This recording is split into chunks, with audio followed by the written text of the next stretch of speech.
창세기 1장 1절에서 2절까지 말씀 함께 봉독하시죠. 태초에 하나님이 천지를 창조하시니라. 땅이 혼돈하고 공허하며 흑암이 깊음 위에 있고 하나님의 신은 수면에 운행하시니라. 아멘. 오늘 설교 내용은 조금 어려울 수도 있어요. 서론 부분은 늘 이렇게 좀 어렵습니다. 내용도 광범위하고 많기 때문에 조금 어려워요. 제가 이 설교 원고를 준비하면서 한 5번을 찢었다가 다시 쓰고 찢었다가 다시 쓰고 그랬어요. 나중에는 진짜 몸살이 걸리더라고요. 밤이 되니까. 여러분들에게 어떻게 해서든지 쉽게 설명을 해드리려고 최선을 다했는데 그래도 조금 어려워요. 보니까. 그리고 오늘은 조금 길지도 몰라요. 우린 지난주에 우리가 공부하는 이 창세기가 어떻게 요한계시록으로 흘러가게 되는지, 어떻게 연결이 되어 있는지 공부를 했어요. 그리고 이 창세기는 어떤 메시지를 독자들에게 던지고 있는 것인지에 관해서 공부를 했습니다. 아울러 과학과 합리를 통해서 창조론이 옳을 수밖에 없음을 간단하게나마 변증을 하고 마쳤죠. 그러나 사실 우리 성도는 그런 변증이 필요 없는 사람들이에요. 왜? 우리는 믿거든요. 그런 변증 없이 그냥 믿거든요. 성도는 그런 변증 없이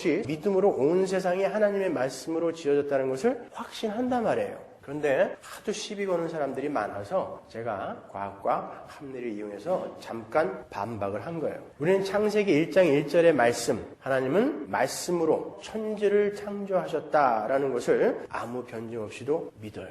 그것도 완전한 무에서 창조되었다라는 것을 믿습니다. 히브리어에는요, 창조라는 의미를 가진 단어가 3가지가 있어요. 바라, 야차르, 아사 이렇게 3단어가 있는데 이 3단어 중에 바라라는 단어는 아무것도 없는 곳에서 무언가가 만들어진 것, 그때 쓰는 단어고, 야차르나 아사는 기존의 재료를 사용해서 어떤 것을 만들어낼 때 사용하는 그런 단어예요. 당연히 창세기 1장 1절에 쓰인 단어는 바라예요. 무에서 어떤 것들이 만들어졌다라는 의미인 것입니다. 아무것도 없었던 곳에 천지가 나타난 거예요. 이 땅에 영원하며 스스로 존재할 수 있는 것은 하나님 이외에 아무것도 없어요. 오직 하나님만이 영원하시며 스스로 존재하시는 분이란 말이에요. 그러니까 하나님께서 창조하시기 전에 존재할 수 있는 것은 아무것도 없어요, 여러분. 우리가 나중에 한번 살펴보겠지만 천사조차도 그 시간 이전에는 존재할 수 없어요. 그 하나님께서 태초에 보이는 것들, 무에서 유를 만들어내신 거예요. 제가 거기에 대해서 조금 더 설명을 해드리겠습니다. 1절에 쓰인 태초에 레시트라는 그 단어는 시간의 시작을 의미하는 단어예요. 시간의 시작. 그 말은 만물이 창조에 의해서 형태화된 바로 그 시점이 시간의 시작이라는 말이에요. 자, 태초와 이 창조라는 단어를 머릿속에 이렇게 떠올리시고 이 말을 들어보세요. 그 말은 이 물질의 존재, 이 창조와 이 시간의 시작이 동시에 일어나게 되었다라는 말인 거예요. 태초에 하나님이 천지를 창조했다라는 것은, 그러니까 시간이라는 것은 물질이 존재해야 성립되는 게 바로 시간인 거예요. 다른 말로 시간이라는 것은 물질이 존재하는 방식을 이야기하는 것입니다. 따라서 시간이 없이 물질이 있을 수 없고 물질이 없이 시간이라는 것이 성립이 되지 않아요. 만물은 시간 내에서 존재하고 시간 내에서 소멸하게 되는 거예요. 그러니까 사물은 시간이라는 것을 그 존재 방식으로 갖게 되는 것이고 존재가 소멸하면 그 존재는 시간을 상실하는 거예요. 시간 밖으로 가버리는 거예요. 그게 죽음인 것입니다. 아시겠죠? 그러니까 태초 전, 시간이 창조되기 전에는 물질이 있을 수 있어요, 없어요? 없잖아요. 그죠? 그래서 천지 만물은 무에서 창조된 것이 맞는 거죠. 태초에 비로소 시간이 창조됐고 그때 물질이 같이 나왔으니까 시간 이전인 영원에는 하나님 이외에 아무것도 없었단 말이에요. 시간과 물질은 함께 가는 거니까 항상. 칼 바르트가 얘기한 것처럼 무적인 어떤 형이상학적인 것으로부터 천지가 창조된 것이 아니라 완전한 무에서 천지가 창조된 거예요. 무에서 유가 창조된 거예요. 그러니까 이것을 믿는, 창조를 믿는 성도는 다른 기적이 필요 없는 거죠. 아무것도 없었던 무에서 물질이 생겨났단 말입니다. 아무것도 없던 무에서 나무와 태양과 해와 달과 별, 여러분이 만물을 보면서 지나가다 나뭇잎을 보면서 새를 보면서 여러분은 그 기적을 경험하시는 거예요. 아무것도 없던 곳에서 태양이 생겼고 하늘이 생겼고 새가 생겼고 이런 물질이 생긴 거예요. 그게 태초에 하나님이 천지를 창조하시니라인 것입니다.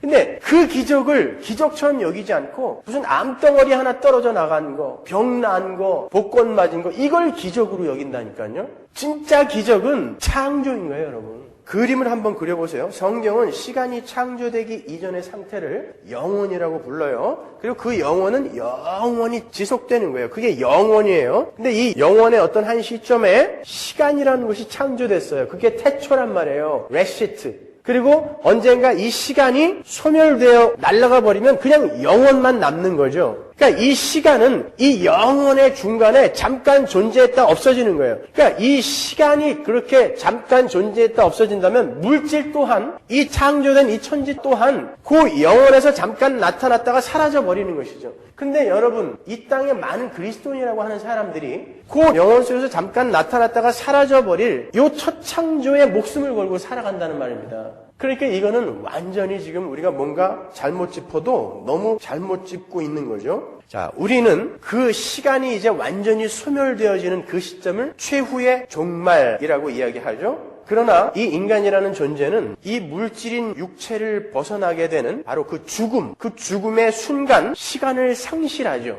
왜? 물질에서 벗어나게 되니까 그때 여러분은 이제 시간을 상실하는 거예요. 시간을 상실한다는 건 여러분은 이 시간 속에서 다시 이제 영원으로 들어간다는 거예요. 그래서 지옥과 천국은 영원하다 그러는 거예요. 여기서 한 300년이나 500년 있다가 풀어줄 수가 없는 거예요. 여러분이 물질을 벗어나서 시간을 벗어나는 그 순간 여러분은 영원한 천국 혹은 영원한 지옥으로 빠져버리는 것입니다. 그러니까 우리가 추구하고 분투해야 할 삶은 그 영혼을 바라보고 살아야 되는 거예요. 영혼을 소망하면서 어떻게 하면 그 영혼 속에서 나는 천국에 존재할 수 있게 되는 것인가를 공부해야 되고 연구해야 되고 그 삶을 배운 대로 추구해 나가야 되는 것입니다.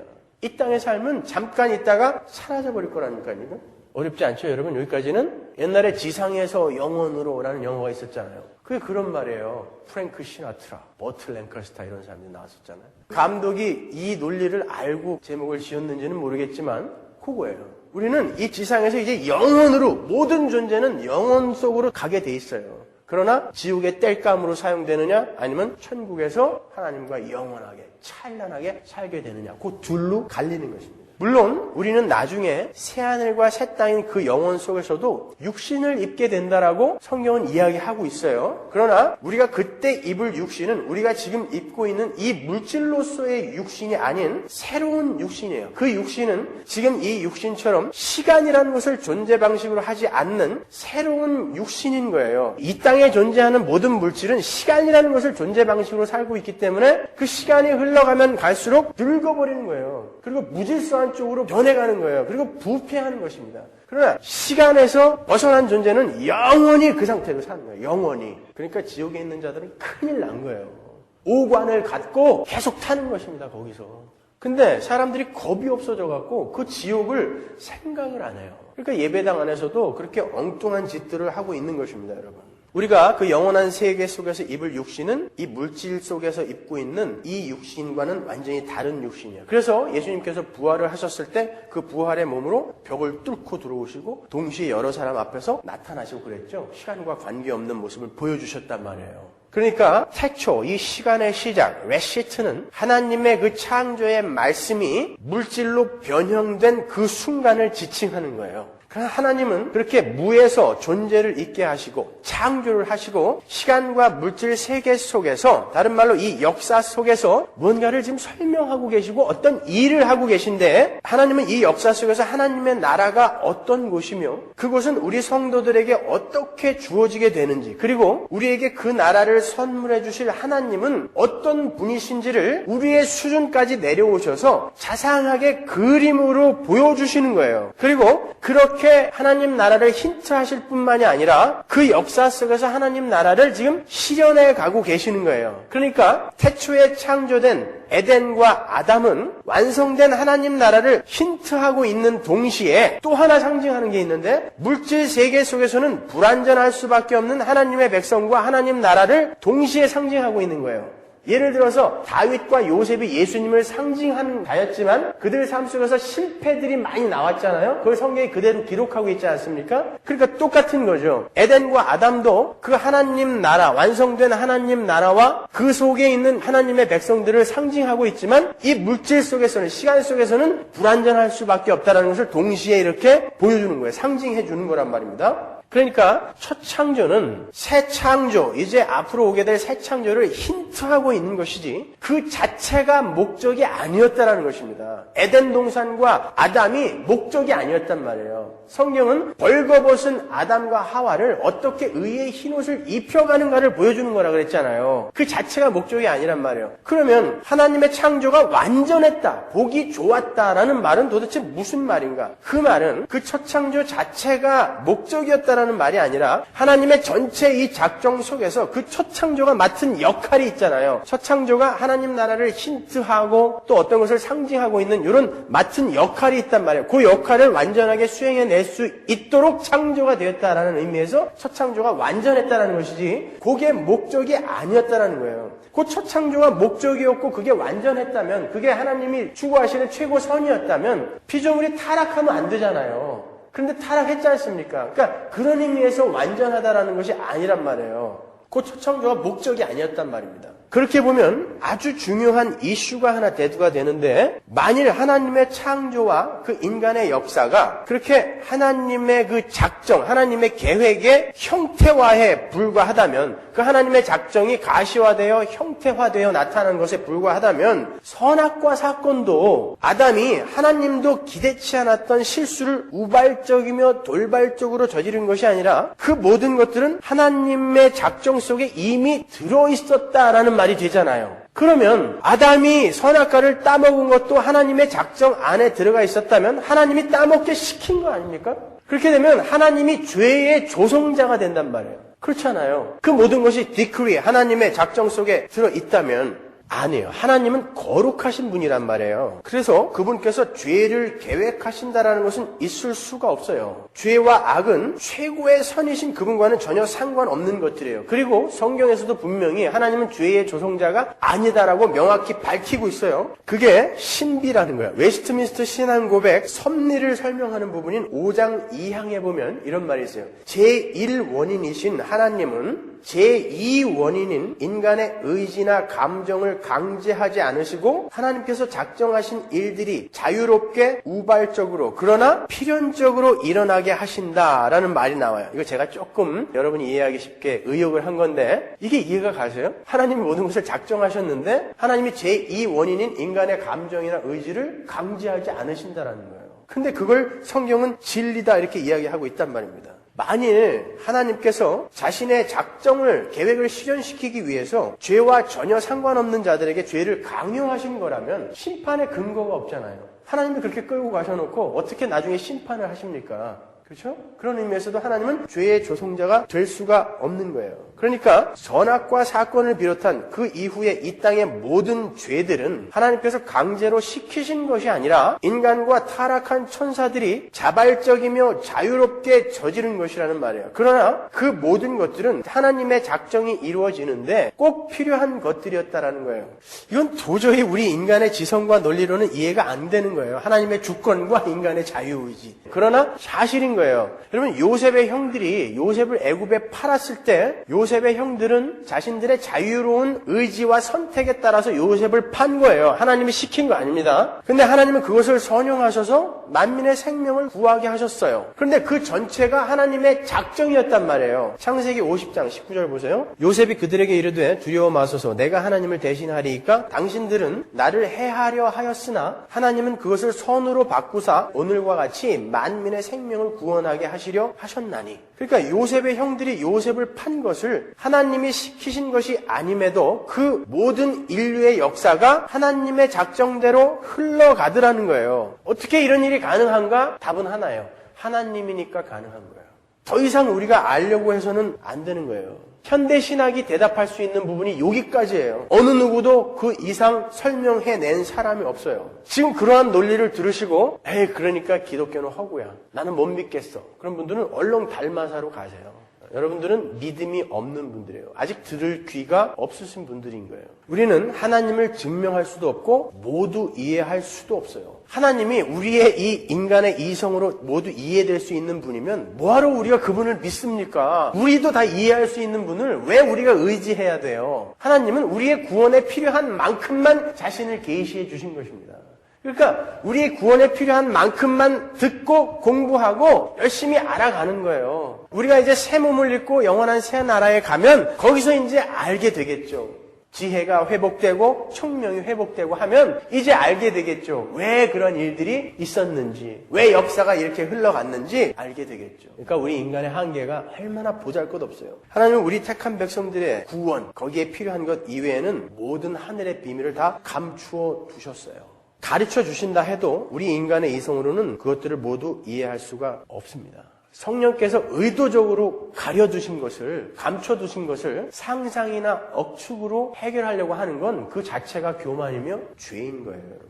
그러니까 지금 여러분들에게 계시되어진 그 성경 말씀 안에서 우리 구원에 필요한 것들만 우리가 열심히 공부하고 알아가자는 것이죠. 그렇게 첫 창조로부터 시작된 인간의 역사라는 것은 하나님 나라의 완성을 향한 하나님의 그 작정이, 디크리가 가시적으로 힌트되고 있는 것이며 또 형태화된 것이며 또 그 작정이 실현되어져 가는 과정이에요. 그러니까 이 첫 창조의 세상과 역사가 어떤 의미를 갖고 있는지 이제 아시겠죠? 이게 뭔지, 왜 영원 속에 이 시간이라는 것이, 첫 창조라는 것이 존재하게 됐는지 이제 아시겠죠? 그러니까 여러분의 배를 불리고 여러분의 명성과 자랑을 쌓기 위해서 여러분이 오늘날 살아간다면 그거는 정말 이 천지만물의 창조의 목적조차도 모르고 막 사는 거죠. 이거는 하나님의 어떤 목적의 완성을 위해 잠시 존재하는 거라니까요. 그러니까 여러분은 여기에서 눈을 얼렁 돌려야 되는 거예요.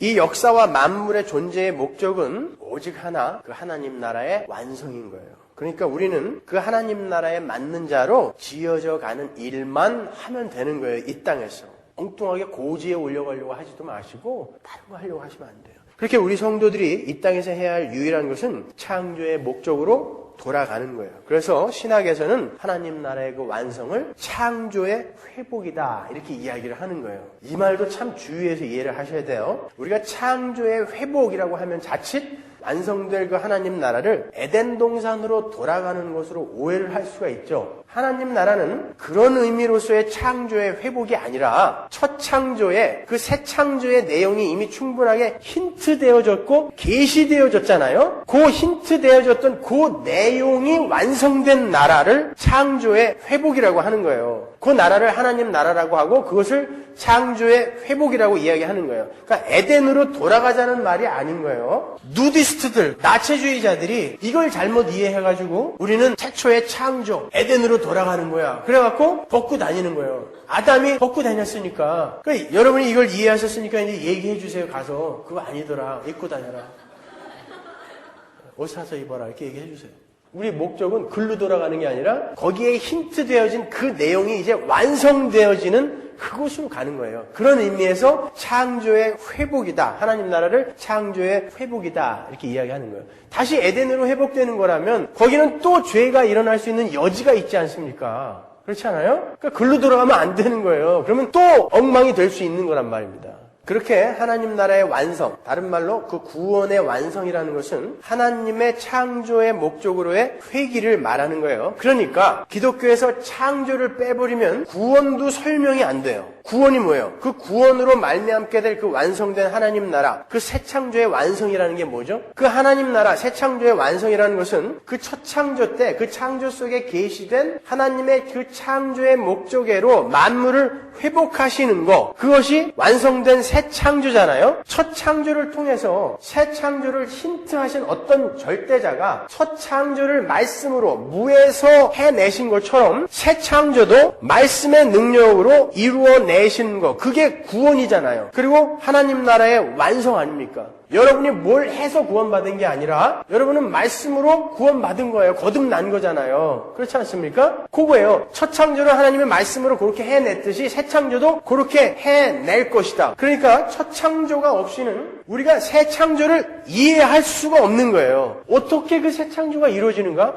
말씀으로 되는 거예요. 그리고 그 첫 창조가 없으면 그 새 창조가 반드시 이루어질 것이다라는 확신도 할 수 없어요. 왜? 그 첫 창조에서 하나님의 말씀으로 무에서 첫 창조를 해내신 그것을 우리가 모른다면, 그리고 그것이 없었다면 어떻게 그 새 창조가 이루어질 것을 우리가 미루어 추측할 수 있으면 어떻게 소망을 할 수가 있겠습니까? 확신을 할 수가 있겠습니까? 안 되는 거예요. 그러니까 첫 창조가 없으면 구원이라는 것도 없는 것이고 새 창조로 연결이 되지가 않아요. 하나님은 새 창조를 첫 창조에서부터 시작하셔갖고 그 첫 창조 안에서 먼저 힌트를 하신 다음에 요 첫 창조 속에서 타락, 구원, 하나님 나라의 완성 요렇게 역사 속에서 지금 실현하고 계신 거란 말입니다. 그러니까 요 첫 창조가 없으면 이 새 창조, 하나님 나라의 완성은 있을 수가 없는 거예요. 그래서 창세기 1장 1절이 하나님이 태초에 천지를 창조하셨다 해서 시작이 되어야 되는 거예요. 하나님은 제한된 이성을 갖고 있는 인간들의 수준에 맞추어서 원래의 목적이었던 그 구원의 완성, 하나님 나라의 완성을 시간의 시작부터 창조, 타락, 신락원, 구원, 새 창조의 완성 이렇게 그림으로 보여주시면서 실현해 가고 계신 거란 말입니다. 그리고 바로 그 현실이 묵시 속에서 이미 이루어졌음을 말씀을 통해서 그분의 백성들에게만 알려주시는 거예요. 그러니까 너희들 안심해. 반드시 이루어질 거야. 지금 여기는 도저히 불가능한 것 같이 보이지만 거기에서는 완성이 돼 있어. 그게. 그러면서 지금 이 역사 속에서 이게 실현해 가시는 거예요. 그리고 그 나라를 첫 창조로부터 시작해서 실제로 역사 속에서 이렇게 실현해 가시는 거예요. 그러니까 기독교에서 첫 창조가 없이는 새 창조가 무엇을 의도하고 있었는지도 알 수가 없고 왜 인간은 하나님께 구원을 받아야만 하는 자들인지도 알 수 없어요. 그리고 왜 인간은 하나님만을 의지하고 그분께 순종하며 살아야 하는지도 알 수가 없어요. 그리고 기독교에서는 천지를 창조하신 절대자가 계셔야 그분이 혼돈과 공허와 흑암인 죄인들 속에 새로운 창조를 완성하실 구원자가 될 수 있는 거 아닙니까? 그러니까 창조가 없는 기독교는 성립할 수가 없는 거죠. 반면에 이방 종교에서는 구원이 창조의 부정 내지는 거부로 나타나게 돼요. 지금 기독교와 그 이외의 세상 풍속이나 종교들이 어떻게 다른지 보세요. 이 창조에서 갈린단 말입니다. 힌두교의 구원은 존재자들이 우주의 영혼인 브라마와 합일하여 인간이 자기의 존재를 상실해버리는 것, 그거를 구원이라고 부른단 말이에요. 불교의 구원도 마찬가지죠. 불교의 구원이 뭐예요? 해탈이죠. 해탈은 존재가 무로 돌아가서 무, 공, 허로 돌아가서 생의 바퀴, 이 윤회의 과정을 벗어나는 거, 그걸 구원이라고 한단 말이에요. 그러니까 그러한 종교에는 창조가 아무런 의미가 없어요. 그렇지 않아요? 아니 창조는 오히려 더럽고 악한 것이 되는 거예요. 그들에게는 창조의 이 부정이, 부인이, 거부가 구원이 되는 거예요. 그 밖에 많은 이방 종교들도 마찬가지예요. 수많은 이방 종교들이 만물은 영원 전부터 존재했었으며 그 개별 존재로부터의 해탈, 탈출이 바로 구원이라는 그런 구원관을 갖고 있단 말이에요. 그러니까 기독교 이외의 다른 종교들에서는 그들의 구원을 창조의 부정 내지는 거부로 보고 있는 거예요. 그들은 창조를 부정하고 멸절시키는 것을 구원으로 보고 있기 때문에 창조 자체를 인정하지 않는 거예요. 종교뿐만이 아니라 수많은 시대 정신들, 물질주의, 유물론, 성공주의, 자연주의 모두 마찬가지인 거예요. 그 모든 것들은 하나님의 창조와 창조주 하나님을 거부하고 부정하는 데서 나온 거예요. 요즘 우리가 토요일 새벽마다 저희 서문화교회 장로 안수집사 후보들과 같이 기독교 강요를 공부하고 있는데 존 칼빈은 기독교 강요에서 바로 그것이 죄라고 정의를 하고 있어요. 인간이 하나님과 하나님의 창조를 부정하고 부인하려는 의도로 하는 모든 행위, 그것을 죄다라고 이야기하고 있단 말이에요. 왜 지금 창조론과 진화론이 이렇게 첨예하게 대립을 하고 있는지 아시겠죠? 인지부조화 이론이 뭐라 그랬어요, 제가?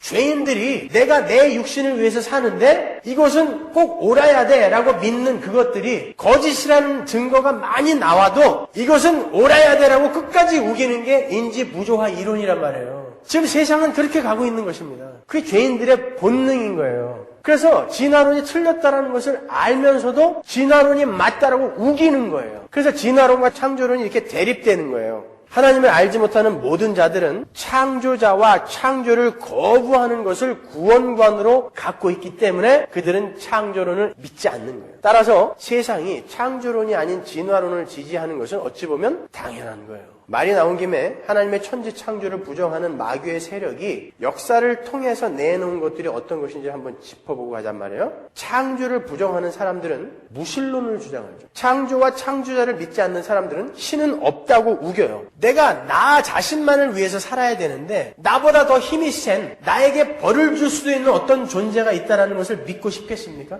그러니까 무신론을 주장하는 거, 우기는 거죠. 그러니까 자기들의 마음의 평화를 위해서 니체처럼 신은 없다, 신은 죽었다라고 우기는 거예요. 그러나 창조를 믿고 있는 우리는 천지를 창조하신 하나님께서 지금도 살아계시며 세상을 다스리시는 분이라는 것을 인정하는 거예요. 그리고 그분은 죄인들을 벌하시며 하나님의 백성들에게는 상을 주실 분이라는 것을 믿는 거죠. 그래서 그들은 늘 경외하는 마음으로 하루하루를 조심스럽게 살게 되는 거예요. 하나님의 뜻에 맞게. 이 천지가 어떻게 돌아가는지를 조금만 관심 있게 돌아보면 어떻게 하나님이 없다라고 이야기를 할 수가 있습니까? 어떻게 밤과 낮이 이렇게 일정하게 매일 반복되어지면서 우리에게 주어집니까? 밤은 우리에게 쉼을 주는 거거든요. 계속 낮만 있으면요, 이 땅에 살인이 50배는 더 일어난대요. 계속 낮만 있으면. 밤이라는 것은 꼭 인간들에게 필요한 거예요. 쉬어야 되는 시간이거든요. 그리고 어떻게 만유인력의 법칙에 따르면 질량이 있는 것은 떨어져야 된단 말이에요. 근데 우주가 허공에 이렇게 달려 있어요. 매달려 있는 거예요. 그게 우연히 그렇게 될 수가 있겠냔 말이에요. 한번 생각을 해보십시오. 나는 그걸 우연이라고 하는 사람들이 더 웃겨요. 성경은 근데 분명히 하나님께서 땅을 공중에 다셨다 그러잖아요. 태초에 그 우주를 창조하신 하나님이 지금 이렇게 붙들고 계신 것입니다. 그런데 어떻게 창조를 부정하며 창조자를 부정합니까? 그게 죄인 거예요. 두 번째로 창조를 인정하지 않는 사람들은 물질주의 혹은 유물주의를 주장하죠. 보이는 것, 물질이 우주의 전부다라는 거예요. 이게 물질주의예요. 교회 안에도 이 물질주의가 너무나 많이 들어와 있죠. 그러나 우리는 하나님이 물질 이전, 시간의 이전, 태초 전부터 존재하셨다라는 것을 믿죠. 그리고 그분께서 물질을 창조하셨으며 그것을 당신의 뜻에 따라 이용하시고 사용하시는 분이라는 것도 우리가 알아요. 이 천지 만물은 하나님이 잠시 어떤 목적을 위해 사용하기 위해서 창조하신 것을 우리는 믿기 때문에 이 물질에 목숨 걸지 않고 그 이전부터 영원히 존재하신 그 하나님에게 목숨을 거는 것입니다. 그러니까 예수 믿으면 이 땅에서 잘 먹고 잘 산다라고 이야기하는 놈들은 전부 도둑놈들인 거예요. 사기꾼이에요, 그건요. 제가 말을 너무 과격하게 한다라고 생각하십니까? 기독교 강요에 보면은 존 캘빈은요, 자연주의자 이런 사람들에게 더러운 개새끼들 이렇게 썼어요. 예수님도 그랬잖아요.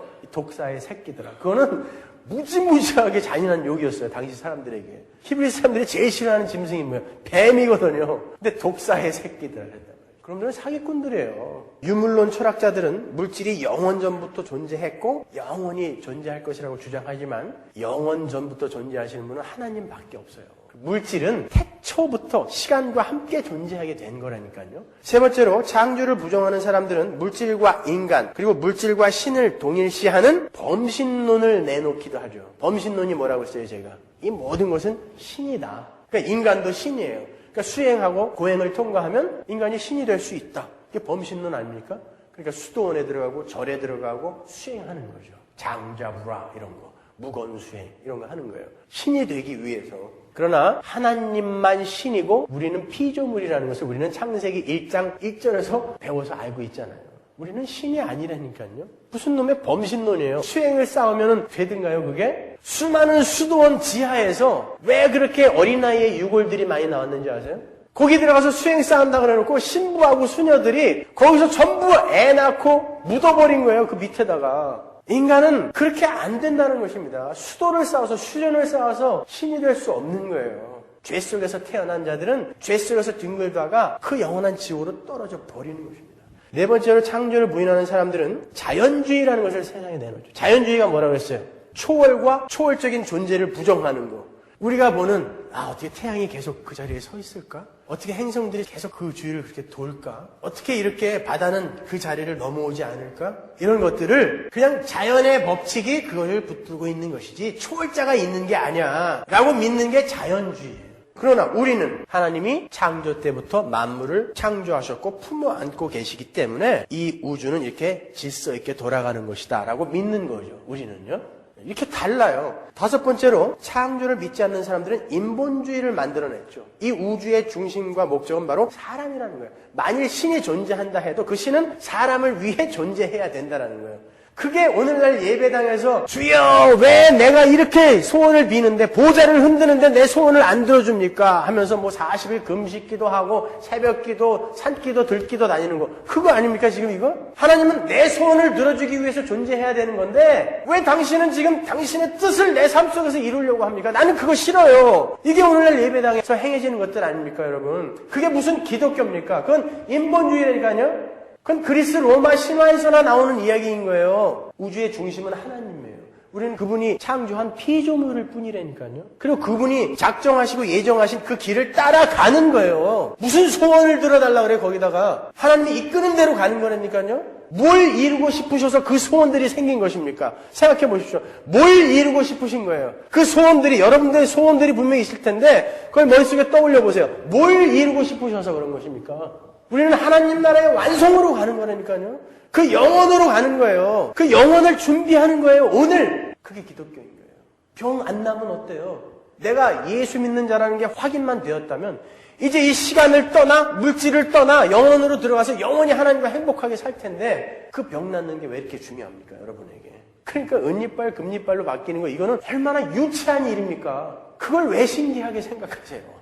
도대체 이 천지 창조가 우리 눈앞에 있는데 그거보다 더 신기한 게 여러분 삶에 있단 말이에요. 창조를 안 믿는 거예요. 예배당에 와서도 사람들이 믿는다고 하면서도 창조라는 것을 우습게 생각하는 것입니다. 여섯 번째로 창조를 믿지 않는 사람들은 다신론을 주장하죠. 이 세상에는 그냥 많은 신들이 있다는 거예요. 우리 인간을 도와주는 많은 신들. 그러나 우리는 알아요. 창세기 1장만 읽어봐도 태양, 달, 별 그들이 섬기고 있는 그런 것들은 전부 하나님이 창조하신 거다라는 걸 알죠. 그냥 피조물이지 우리가 섬길 존재들이 아니다라는 거예요. 오히려 우리가 다스려야 할 것들이었는데 근데 거기에다가 절하고 빌고 있는 거죠. 자, 그러니까 창세기 1장 1절은 기독교와 이방 종교, 그리고 진리와 세상 풍속, 시대 정신이 갈리는 아주 중요한 기독교 교리의 정수인 거예요.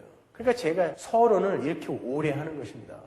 확실히 알아두고 가셔야 되는 거예요. 창세기가 뭔지. 단순히 뭐 첫날에 뭐가 창조되고 둘째 날에 뭐가 창조되고 이거를 여러분들에게 인포메이션으로 던지는 게 창세기가 아니란 말입니다, 여러분. 이렇게 우리는 기독교에서 창조가 왜 그렇게 중요하게 취급되어야 하며 그 첫 창조는 어떤 의미를 갖고 있는지에 대해서 살펴봤어요.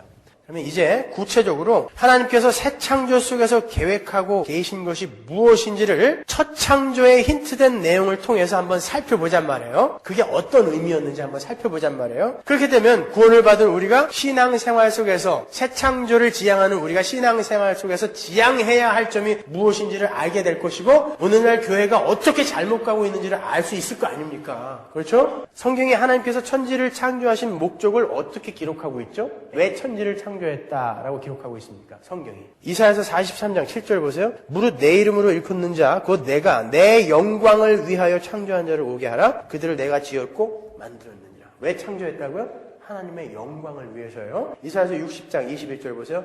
네 백성이 다 의롭게 되어 영영이 땅을 차지하리니 그들은 나의 심은 가지요 나의 손으로 만든 것으로서 나의 영광을 나타낼 것인즉. 하나님은 우리의 영광을 위해서 존재하는 분이 아니라 하나님의 영광을 위해 우리가 존재하는 거예요. 오늘날의 기독교는 이것부터 흔들리고 있는 거예요. 하나님은 하나님의 영광을 나타내기 위해서 인간을 비롯한 천지를 창조하신 거예요. 제가 전에 존재라는 것을 설명하면서 존재는 고정적이며 동시에 흐르는 양태다라고 말씀드린 적이 있어요. 그건 현대 신학이 정의해 놓은 거예요. 제가 한 이야기가 아니라 존재라는 것은 그 고유의 성질을 갖고 있으면서 이게 고정됐다라는 것이고 쉬지 않고 흐른다고 말씀드렸죠. 예를 들어서 10분 전의 꽃과 10분 후의 꽃이 완전히 다른 것처럼 그리고 모든 만물을 이루고 있는 그 분자나 원자들 이런 것들이 끊임없이 움직이고 있다라고 그랬잖아요. 그러니까 10분 전의 사물과 10분 후의 사물이 같은 것이 없단 말입니다.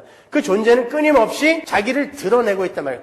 흐르고 있단 말입니다. 그런 의미에서 존재는 고정적이며 흐르는 양태다라고 현대 철학이 정의를 한 거예요. 근데 현대 철학이 이 존재의 정의를 어떻게 도출해냈냐면 하나님의 창조를 갖고 도출해낸 거예요. 존재를 어떻게 설명을 할 수가 없는데 하나님의 창조를 보니까, 최초의 존재인 하나님의 창조를 보니까 하나님이라는 존재는 성품, 인격, 하나님의 하나님 되심, 이런 존재의 고유함을 갖고 있는데 그 존재를 하나님이 계속 발산해내시더라는 것이죠. 그런데 하나님이라는 존재가 그 하나님의 영광을 드러내셔야 되는데 허공에다가 드러내실 수가 없잖아요. 그래서 물질이라는 것이 필요한 것입니다. 그게 천지창조, 태초에 이루어진 천지창조. 그 하나님의 존재, 하나님의 영광, 그 하나님의 지혜와 능력을 발산해내어 형태화시킨 것이 천지창조인 거예요. 그러니까 이 천지 만물 안에는 하나님의 지혜와 능력, 하나님의 하나님 되심이 그대로 들어가 있는 것이죠. 그러니까 천지 만물은 하나님의 영광을 그대로 이렇게 드러내는 것이 천지 만물인 거예요. 여러분도 마찬가지인 것입니다. 그러니까 첫 창조에서 하나님께서 하나님의 영광을 그 속에 다 부으시고 그것들이 전부 하나님을 찬송하고 찬양하게 만들었던, 하나님의 영광을 반사하게 만들었던 것은 바로 내가 그 상태로 새하늘과 새 땅을 완성해낼 거야. 다시는 자의적으로 타락할 수 없는 영원한 그 나라, 모든 존재가 하나님의 영광을 드러내는 그 나라를 만들어낼 거야 라는 것을 우리에게 보여주시기 위해서 첫 창조를 그렇게 하신 것입니다. 그리고 첫 창조 때 그런 모습을 잠깐 보여주신 거예요. 그리고는 인간이 타락을 하고 하나님이 은혜로 그들을 구원하시면서 아하, 우리는 우리가 잘나서 그 나라에 들어가는 것이 아니라 오직 하나님의 은혜로 그 나라에 들어가는 것이구나. 그리고 우리가 타락을 하면 얼마나 큰 고통 속에서, 얼마나 큰 괴로움 속에서 지내야 되는지를 성경을 통해 보여주시고 여러분의 인생을 통해서 경험하게 해주시고 하나님께 순종하며 하나님의 영광을 드러내는 그 삶은 얼마나 행복한 삶인지를 성경을 통해서 보여주시고 여러분의 삶 속에서도 그렇게 경험하게 해주시는 거예요. 이 역사와 여러분의 인생과 여러분은 바로 그 목적으로 이 땅에 존재하는 것입니다. 그러니까 우리가 이 땅에서 존재하면서 해야 할 것은 뭐예요? 성도가 해야 할 것은 그 하나님의 영광을 드러내는 자로 자꾸 지어져 가는 것입니다. 그래서 에베소서에서 성도는 하나님의 백성으로 지어져 간다라고 이야기하는 거예요. 네, 그게 창조의 목적인 거예요, 여러분. 그걸 우리가 전에 효과적 영광, 반사적 영광이라고 배웠잖아요. 네, 그러니까 기독교라는 건 얼마나 엄청난 거예요. 얼마나 깊은 것입니까? 얼마나 넓은 거예요. 단순히 그냥 기도하고 예수 믿으면 복 받고 이게 기독교라면 달마사에서도 얼마든지 줄 수 있는 거. 그걸 왜 꼭 예수의 이름을 부르면서 구해야 돼요, 우리가? 기독교는 그런 유치한 거 아니에요. 아니 처음 그 본질조차도 흔들리는 그게 무슨 기독교입니까? 예? 그래서 성경은 끊임없이 성도들에게 너희는 하나님의 영광이 되는 삶을 살아라. 영광이 되는 삶을 살아라 라고 요구하는 거예요. 고린도전서 10장 31절 보세요. 그런즉 너희가 먹든지 마시든지 무엇을 하든지 다 하나님의 영광을 위하여 하라. 고린도전서 6장 20절. 그런즉 너희 몸으로 하나님께 영광을 돌리라. 요한계시록 4장 11절. 우리 주 하나님이여 영광과 존귀와 능력을 받으시는 것이 합당하오니 주께서 만물을 지으신지라. 만물이 주의 뜻대로 있었고 또 지으심을 받았나이다 하더라. 그러니까 하나님은 다시는 타락할 수 없으며 강제에 의해서가 아닌 자발적으로 하나님의 하나님 되심, 즉 하나님의 그 영광을 효과적으로 반사해서 나타내는 피조물들과 영원히 함께 거하시는 그 하나님 나라의 완성을 위해서 첫 창조에서 시간을 창조하시고 만물을 창조하셔서 만물이 하나님께 영광을 돌리도록 한 것이며 그 첫 창조를 통해서 그 나라를 어떻게 완성하실 것인가를 힌트하시며 그 나라를 힌트하실 뿐만이 아니라 그 가시적인 역사 속에서 실현해 나가고 계신 거예요. 그러니까 잘 생각해 보세요. 모든 존재하는 것들이 하나님의 영광을 드러내며 사는 그곳이 어떤 곳이 되겠어요? 모든 존재하는 것들이 하나님의 거룩하신 성품으로 살고 하나님의 지혜로 사는 그곳이 얼마나 행복하겠습니까, 여러분? 다른 말로 모든 존재가 거룩하시고 점도 없고 흠도 없으시며 사랑으로 충만하신 하나님처럼 살게 된다라는 거예요. 우리가 하나님께 영광을 돌린다, 하나님을 찬송한다라는 것은 단순히 우리가 로버트처럼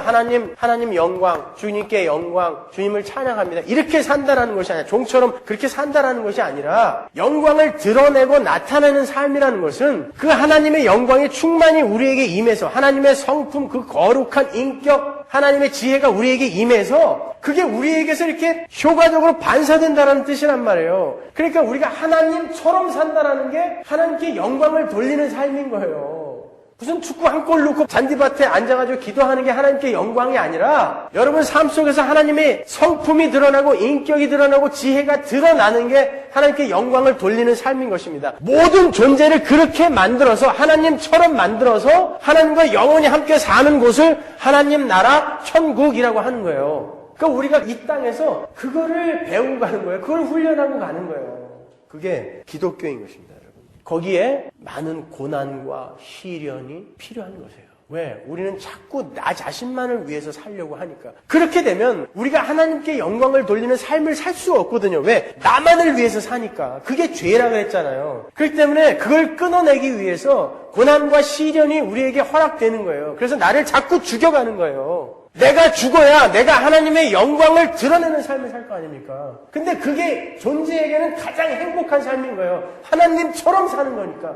그래서 우리가 하나님께 순종하는 자가 되는 것이고, 그래서 우리가 거룩한 자가 되는 거예요. 그게 하나님처럼 하나님의 성품을 드러내며 사는 삶이니까. 천국에서 우리는 그렇게 살 거니까. 하나님께서는 택한 백성들로 하여금 자발적인 순종과 의존의 삶을 살 수 있도록 이 역사를 창조하시고 이 역사 속에서 우리를 이렇게 설복해 가시는 거예요. 설득해 가시는 거예요. 로봇으로 안 만드시고 설득해 가시는 거예요. 우리가 이 역사 속에서 인생 속에서 타락한 자들이 죄가 주는 고통이 무엇인지를 충분히 경험하는 거예요. 여러분 죄를 짓고 나서 여러분들이 얼마나 고통스러웠는지를 떠올려 보십시오. 그리고 하나님의 뜻에 맞게 산 것이 얼마나 행복한 삶인지를 하나님의 백성들은 이 역사 속에서 이해를 하고 가는 거예요. 경험하고 가는 거예요. 그래서 여러분은 죄를 짓는 거고 하나님이 구원해 놨는데도 계속해서 죄를 여러분 삶 속에서 그냥 놔두시는 거예요. 죄가 얼마나 고통스러운 것인지를 경험하고 자꾸 이제 그걸 끊어내는 연습을 하라고, 훈련을 하라고. 그리고 하나님의 뜻에 맞게 순종하며 살아가는 삶이 얼마나 복된 삶인지를 우리에게 경험하게 해주심으로 해서 이제는 궁극적으로 완전히 이 죄를 몰아내고 하나님께 순종하는 삶만, 그 영광을 드러내는 삶만 추구하는 자들로 만들어내시기 위해서 여러분이 오관을 가지고 이성과 인격을 갖고 그걸 깨달아야 나중에 자발적으로 이제 타락을 안 할 거 아닙니까? 내가 이미 다 경험했으니까, 죄가 얼마나 처참한 건지를 경험했으니까 이제 다시는 절로 안 가야겠다. 그래서 여러분이 이 땅에서 그 죄를 경험하는 것이고 고통을 경험하시는 것이고 시련을 경험하시는 것이고 하나님의 자녀다운 삶을 또 살고 하는 거예요. 그러니까 이 땅에서 우리가 해야 할 건 그거예요. 그거. 에베소서 1장 4절 보세요. 에베소서 1장 4절 곧 창세전에 그리스도 안에서 우리를 택하사 우리로 사랑 안에서 그 앞에 거룩하고 흠이 없게 하시려고. 창세전에 택하셨으면 그냥 그 창세전인 그 영혼 속에서 그렇게 만드시지 뭐하러 시간을 창조하시고 역사라는 것을 이 땅에 두세요. 보세요. 5절 그 기쁘신 뜻대로 우리를 예정하사 예수 그리스도로 말미암아 자기의 아들들이 되게 하셨으니 이는 그의 사랑하시는 자 안에서 우리에게 거저 주시는 바 그의 은혜의 영광을 찬미하게 하려는 거예요. 이성을 갖고 인격을 갖고 오관 속에서 그걸 경험하여 하나님의 영광을 찬미하게 만들려고 이 역사 속에 여러분을 던지신 거예요. 창조의 목적이 바로 그것인 것입니다, 여러분. 하나님은 우리를 설복하셔서 설득하셔서 자발적인 찬미와 순종과 의존을 하도록 만드시기 위해 이 창조가 시작이 된 거예요. 이렇게 우리 인간들을 비롯한 천지 만물은 하나님의 영광을 드러내는 삶을 살도록 지어진 거예요. 그리고 완성될 새하늘과 새 땅에서도 바로 그 삶을 살게 될 거예요. 그런데 인간의 타락으로 말미암아 그 자리에 있어야 할, 그 영광을 드러내는 그 자리에 있어야 할 인간들이 엉뚱한 자리로 가버린 거죠. 제가 지난번에 우리 아이들하고 그 캠핑을 갔었는데 정말 어마어마한 나무들이, 아름드린 나무들이 많았어요. 전 나무를 참 좋아하거든요. 그래서 제 소원이 제 연구실이나 아니면 집에 큰 나무가 하나 있고 그 나무 아래서 가끔 이렇게 앉아가지고 그 나무가 흔들리는 소리를 듣고 또 나무의 냄새, 낙엽 타는 냄새, 이거 제가 굉장히 좋아하거든요. 그런 냄새를 좀 맡으면서 사는 게 제 소원이에요. 참 소박한 소원이죠. 갔더니 진짜 그 나무들이 너무 많아서 한동안 그 나무 아래서 앉아있고 그랬어요. 아름답죠. 그 있어야 할 자리에 있으니까. 근데 거기 가보시면 가끔 이 나무들이 뽑혀갖고 길거리에 이렇게 굴러다니는 나무들이 있어요. 이거는 사람들이 다니는데도 불편하고 이건 너무 미관성으로도 안 좋아요. 쓰레기예요, 그거는. 제자리에 있어야 할 존재가 제자리를 벗어나면 쓰레기가 되는 것입니다. 그 제잘제잘 종알종알하는 새들이 제자리에 있으면 얼마나 아름다워요. 근데 여기 와서 막 날아다닌다고 생각해 보세요. 이 예배 드리는데 하필이면 여기에. 쓰레기인 거예요, 그거는요. 모든 인간들이 하나님께 영광을 돌려야 할 그 자리에서 이탈을 함으로 쓰레기가 되어버린 거예요. 쓰레기를 양산하는 자들이 되어버린 것입니다. 하나님은 그걸 회복시키겠다는 것이죠. 그게 새하늘과 새 땅이며 창조의 완성인 거예요, 여러분. 그거를 창조부터 시작해서 어떻게 하나님이 이제 영원히 타락할 수 없는 그러한 존재들로 회복시켜가는, 창조의 목적을 회복시켜가는지를 보여주는 거예요. 창조, 타락, 구원. 그런데 인간들이 전혀 한 것 없이 하나님이 다 하시니까 하나님께 순종하고 의존해야 하며 하나님께 순종하고 의존하는 삶만이 진짜 우리가 행복한 삶이구나라는 것을 그 역사 속에서 우리가 깨닫고 이해하고 경험하고 가도록. 그러니까 여러분은 여러분의 삶 속에서 그거 자꾸 경험하는 거예요. 다른 말로 자꾸 죽으란 말이에요. 내가 자꾸 죽어야 된다니까요. 그래서 어떤 면에 있어서는 여러분이 망하는 건 복이에요. 여러분이 아픈 건 복입니다. 그게 여러분을 창조의 목적으로 데리고 가서 여러분의 거룩에 도움을 준다면 그게 복인 거예요. 이걸 없애주는 걸 복이라고 생각하시면 안 된단 말입니다. 그놈들이 무당이라니까요. 무당들은 그거 해주는 거예요. 이렇게 천지 만물은 우리가 감히 상상할 수도 없는 하나님의 능력과 지혜를 통해서 창조가 된 거예요. 그런데 이 천지 만물은 영원한 하나님 나라의 완성인 새 창조를 힌트하기 위해서, 그리고 그 새하늘과 새 땅에 거하게 될 그분의 백성의 양육과 성숙에 필요한 것이고, 이 천지 만물은 하나님의 그 새 창조가 완성이 될 때에 어떤 식으로든 사라지게 될 거예요. 그런데도 여전히 이 첫 창조의 것들에 목숨을 거시겠습니까? 아니면 눈을 들어서 새하늘과 새 땅에 목숨을 거시겠습니까? 여러분이 그 새하늘과 새 땅에 목숨을 걸고 계시다면 여러분은 바로 지금부터 창조의 목적으로 돌아가셔서 하나님의 영광을 드러내는 삶을 사셔야 하는 거예요. 나를 위해서 사는 게 아니라. 그게 성도예요. 그게 새 창조에 참여한 성도인 거예요. 그 일로 안타까워하시고 그 일로 부지런을 떠시고 그 일로 눈물을 흘리십시오. 기도하겠습니다.